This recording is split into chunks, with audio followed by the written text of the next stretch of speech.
And it's clear about the supply chain issues. We see it in the news a lot as well. And so from your side, you've seen a lot of challenges with supply chain as well.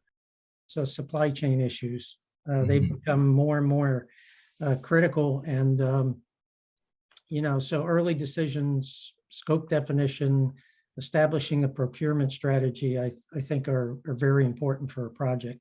Everything is on the long lead Mm, list now, where previously, it was just larger, more complex pieces of equipment.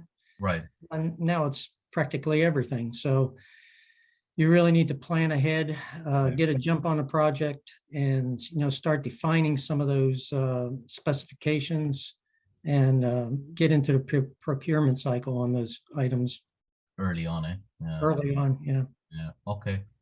Great. Okay. Thank you, Joe.